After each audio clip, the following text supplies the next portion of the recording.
Today is going to be a very, very rainy day in Pompeii. We are at the Naples Cruise Port today. Today is day 8 of our cruise and day 12 of our European trip. When we arrived, it was super cloudy out with chances of rain, so we were a little nervous about how our day was going to go. The Naples Cruise Port is not too far from our last stop in Rome. On top of the hill here is Castel Sant'Elmo. There were a couple of other ships in port next to us. They were not any cruise lines I had ever heard of in the past. The first thing I noticed as we were walking through the port was how beautifully maintained the entire port was.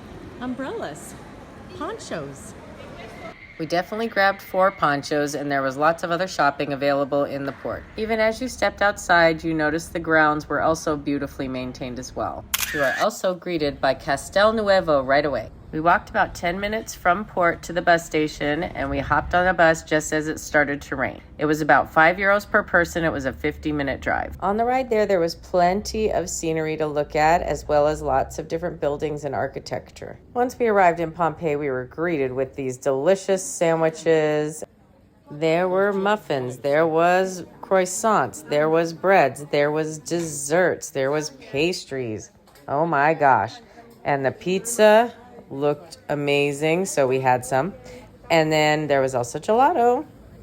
I purchased our tickets directly through the Pompeii website. And look at how low those clouds are over there. Wow. I guess there is actually more than one entrance. We chose to walk the longest one for some reason. Upon entering, we were immediately greeted with pillars and beautiful architecture from a city that once was. Around noon on August 24th, 79 CE, a huge eruption from Mount Vesuvius showered volcanic debris over the city of Pompeii, followed the next day by clouds of blistering hot gases. Buildings were destroyed, the population was crushed or asphyxiated, and the city was buried beneath a blanket of ash and pumice. This really is an amazing sight to see. Everything looks like it's only a couple hundred years old. We got some pictures and then it began to rain. I took this picture of a lady sitting with her umbrella, and for some reason I just really love that picture. Coming on a rainy day was actually a blessing since it wasn't very crowded. I actually felt a connection with what I was seeing.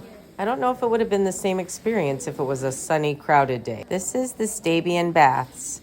The baths were used for bathing, socializing, and exercising. The baths were heated by a system of hypocausts, which were underground furnaces that circulated hot air throughout the baths. For many centuries, Pompeii slept beneath its pall of ash, which perfectly preserved the remains. When these were finally unearthed in the 1700s, the world was astonished at the discovery of a sophisticated Greco-Roman city frozen in time. Grand public buildings included an impressive forum, an amphitheater, lavish villas, and all kinds of houses dating back to 4th century BCE. Inside were some preserved remains of people sheltering from the eruption. Others lay buried as they fled. Bakeries were found with loaves of bread still in the ovens.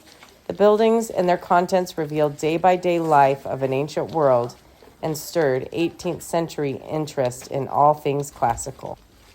If you would like to see Pompeii or go on a cruise, email me at lisa@inspirelytravel.com.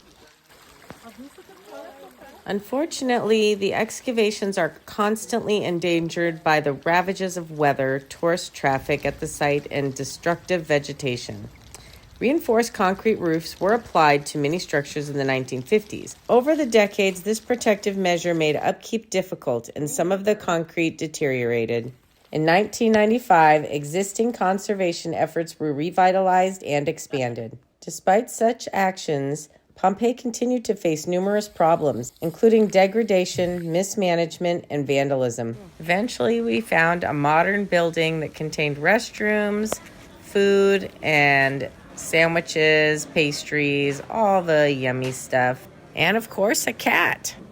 I always say this in all my Europe videos, you will find stray cats and dogs in the craziest places. I love that, and they're always very well taken care of. In July of 2008, the Italian government took the unprecedented step of declaring a 1-year state of emergency for this site and appointed a special commissioner to oversee Pompeii.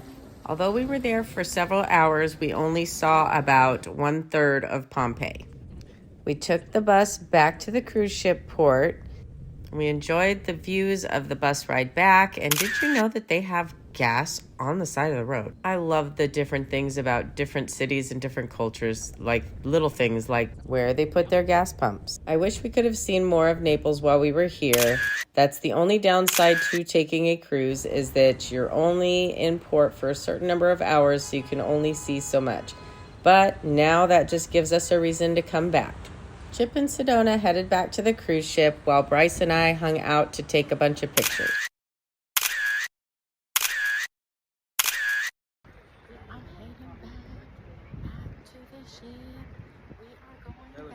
This military ship was in port, so I Googled it. It is an Italian aircraft carrier, Giuseppe Garibaldi. I'm sure I did not pronounce that right. Back on the ship, we got our towel animal. Then I went live on TikTok for a little while during the sail away.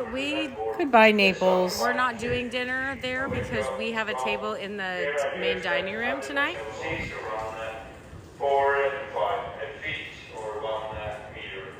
I brought our favorite bartender a card, then we went to dinner, and I lost all my footage after that, which is probably a good thing. This video is already 6 minutes long. Tomorrow we are going to be in Rome. We will be arriving in the Civitavecchia port, and we will be heading towards Rome, then checking into our room, going on the Spanish Steps. We have a big day, and don't forget, we're going to be eating some Italian food. Yum. So tune in to our next vlog, and don't forget to follow us for more of our travel adventures.